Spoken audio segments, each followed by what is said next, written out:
नाजरीन, आप देख रहे हैं आली न्यूज़। मैं आपका मेज़बान चौधरी फजल रहमान। पाकिस्तान के ज़र इंतज़ाम आज़ाद कश्मीर के ज़िला भिम्बर की तहसील सुमानी के बिल्कुल तहसीली सब डिवीज़नल मजिस्ट्रेट के ऑफ़िस के सामने मौजूद हैं। हम यहाँ एक शिकायत है महकमा बरक़ियात के हवाले से भी है, कुछ और भी हैं, हम उन्हीं से मुखातिब होते हैं। जी, आपका नाम? जी, मोहम्मद एजाज। जी, क्या मामला है? मामला करप्शन केस है बरक़ियात का। करप्शन के जो एहलकार हैं, जो इनके मुलव्वस हैं, चौधरी अनवर साहब हैं, मीटर रीडर जुल्करनैन हैं, काफ़ी सारे इनके एहलकार हैं जिनके जो है ना घरों के बिल, दुकानों के बिल जो है ना वो अनजस्टिसली जो है ना तकरीबन 156 रुपये, 200, 300 इस तरह आ रहे हैं और आवाम को डाले जा रहे हैं बिल 6000, 5000 के। जब इनके खिलाफ करप्शन का केस बनाया जाता है तो ये सभी अफसरान जो है इनको डिफेंड कर रहे हैं अपने एहलकारों को। अब तक की सूरत हाल बताएँ कि आगाज़ कैसे किया आपने, कहाँ एप्लीकेशन दी और फिर क्या हुआ? पहले मैंने एसडीओ साहब को एप्लीकेशन दी थी। कब दी? कोई टाइम ड्यूरेशन क्या है? तकरीबन 3 साल पहले। तो वो चल रही है? उसके बाद इन्होंने कोई एक्शन नहीं लिया तो मैंने वफाकी मोहसिब को एप्लीकेशन दी। उनका जो लेटर आया है, जो उनका डिसीजन आया है, उन्होंने एक्सेप्ट किया है कि महकमा बरक़ियात के एहलकार जो हैं वो करप्शन में मुलव्वस हैं, बिजली चोरी कराने में खुद मुलव्वस हैं। उन्होंने किसको फिर हदायत की आगे? उन्होंने एसडीओ को हदायत की। एसडीओ ने क्या डेवलप? कोई एक्शन नहीं लिया, अपने एहलकारों के खिलाफ कोई एक्शन नहीं लिया, बल्कि उनको जो है ना रिलीफ और तहफ़्फ़ुज़ दे रहे हैं। आपके वल्दियत मंजूर साहब हैं, आपके वालिद पास ही खड़े हैं? जी जी। अच्छा, ये इस वक्त आप यहाँ फिर क्यों आए हैं सब डिवीजन हम इनको टच मजिस्ट्रेट? करेंगे।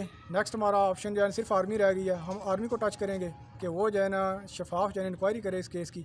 उसके बाद जो है ना हम जो है ना अगर ये स्टेट जो है ना अगर इसके खिलाफ कोई एक्शन नहीं लेती तो हम यूएनओ तक जाएंगे। नहीं, आपने कहा हम आर्मी तक जाएंगे, तो आर्मी तक जाने की क्या वजह है? यानी आपका वज़ीर आज़म आज़ाद कश्मीर स्टेट का अलग मौजूद है, सुप्रीम कोर्ट है, फिर आप आर्मी की जानिब क्यों जा रहे हैं? ये सारे करप्ट एहलकारों के डिफेंडर हैं। अगर ये करप्ट हैं तो फिर स्टेट की सुप्रीम कोर्ट की क्या कैफियत, क्या हैसियत है, और वज़ीर आज़म की क्या? टच किया जाएगा, सुप्रीम कोर्ट को भी टच किया जाएगा, वहाँ भी हम टच करेंगे उनको। लेकिन इंक्वायरी आर्मी की सिर्फ मानेंगे, क्योंकि बरक़ियात की जो इंक्वायरी है वो अपने एहलकारों को जो है ना वो क्लीन चिट दे रहे हैं कि जो है ना हमारे एहलकार बिल्कुल साफ शफाफ हैं, जबकि जो है ना सारे सबूत मेरे पास हैं और वो साबित भी हो चुके हैं। कोर्ट का फैसला हो चुका है, लेकिन उनके खिलाफ कोई एक्शन नहीं लिया जा रहा। कोई एक्शन नहीं लिया जा रहा। नाजरीन, इनसे एक बात आखिर में पूछेंगे। आपने बताया कि मैं आर्मी से हूँ, तो आर्मी से ताल्लुक है। आप ये बताएं कि इस स्टेट पे जब हम ये कहते हैं साफ़ी कि यहाँ आर्मी का कंट्रोल है, आर्मी का ही सिस्टम चल रहा है बैकग्राउंड पे, सामने या पीछे, और अब आप भी कह रहे हैं कि हम आर्मी से ही रिलीफ लेंगे, तो इसको हम यूँ कह लें कि इनडायरेक्ट यहाँ अगर कुछ अहकामात माने जाते हैं या करवाए जाते हैं तो वो फ़ौज ही करवाती नहीं, है? ऐसा नहीं है। फौज ने करवाई है। फौज का सिर्फ ये किरदार है कि कम से कम उनकी शफाफ इंक्वायरी है। जो भी इंक्वायरी है उनकी शफाफ है। हम फौज को सर नहीं कहते, वो जाना आपका अलग मामला है। हमारा ये इंक्वायरी का मामला हम कह रहे हैं कि फौज जान इसकी इंक्वायरी करे ताकि शफाफ इंक्वायरी हो। ये तो आपका होगा और आप थोड़ी अहलियत रखते हैं और दौड़ भाग कर रहे हैं।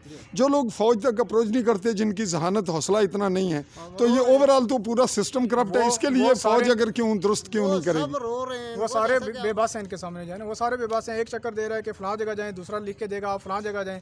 वो 2-3 चक्कर खाने के बाद घरों में बैठ जाते हैं और बैठ जाते हैं। नाजरीन, ये होता है कि तमाम लोग थक हार के बैठ जाते हैं और ये स्टेट चल रही है आज़ाद कश्मीर के नाम से, जहाँ आज़ाद अगर है कोई चीज़ तो वो करप्शन ही आज़ाद है, बाकी हर चीज़ मुक़य्यद है। और यहाँ जितने लोग हुकूमत में बैठे हैं उनके लिए सूबेदार रिटायर्ड हैं मंजूर साहब, कुछ इन्होंने कहा। क्या कहेंगे जी आप? यहाँ जो स्टेट चल रही है, स्टेट के इदारे ये कैसे चल रहे हैं? मैं तो ये कह रहा हूँ, खुद मैं मार्शल में 6 साल रहा हूँ और अवार्ड लिया है उधर से। ठीक है। कैबिनेट सेक्रेटरी ज़हूर अजहर साहब से, कैबिनेट डिवीजन से मुझे वो कार्ड मिला है कि अच्छी कारकर्दगी का। उसके बाद नेक्स्ट गवर्नमेंट ने, मैं प्रेसिडेंट हाउस में ही था, तो आज के लिए मेरा नाम लिखा गया। प्रेसिडेंट हाउस में किसके साथ थे? प्रेसिडेंट कौन था? ज़ियाउल हक साहब। ज़ियाउल हक साहब थे। तो आप कहने का मतलब यह है कि आप स्टेट के इदारों के मुतालिक वाज़ेह पॉलिसी, वाज़ेह स्टेटमेंट दे रहे हैं, बयान दे रहे हैं कि इनकी पोजीशन इंतहाई मायूस कुन और ख़तरनाक है। बल्कि ये यूँ कहें अगर आप कि आपके रियासत के जो शहरी हैं, जो मुतनाज़ा कश्मीर है, ये ग़ुलामी से बदतर हालात का शिकार हैं या? बिल्कुल ऐसे ही है। आप ये देख लें कि जो है ना इंतज़ामिया को देख लीजिएगा कि एक दुकानदार है, रेडी वाला है, उसके ऊपर फौरी जन एक्शन होगा, उसको फौरी बंद किया जाएगा, फौरी जुर्माना होगा। जबकि बाकी दरख्वास्तें इनके पास भी पड़ी हैं, ये बरकियात वगैरह की इनके पास भी पड़ी हैं, इनके खिलाफ कोई एक्शन नहीं है। बिल्कुल रिलीफ है जैन कि आप जो जैसे चाहें आवाम को रगड़ा दे दें। और क्या ये कैफियत बाकी मामलात में भी देखी नहीं जा रही, जहाँ खालसा सरकार पे कब्जे हैं बरसाती नालों पे, इस जानिब तो यहाँ भी इंतज़ामिया का यही हाल है या कुछ डिफरेंट है? वो पैसे वाले हाल यही है, आप जैसे इस महकमे का हाल है बाकी सारों को वैसे ही है।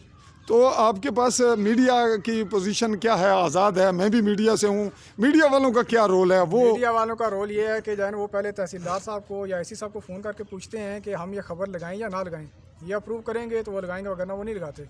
तो अब मैं आपसे वादे के मुताबिक इस क्लिप को मिक्स करके, यानी इसकी एडिटिंग और क्लिप भी लेकर एक रिपोर्ट बनवाना चाह रहा था।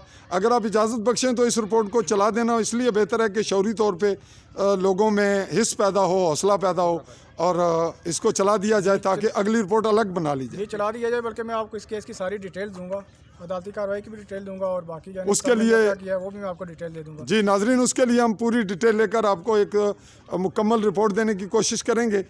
इसी पे मैं आपका मेज़बान चौधरी फजल रहमान, समानी भिम्बर, आज़ाद कश्मीर। अब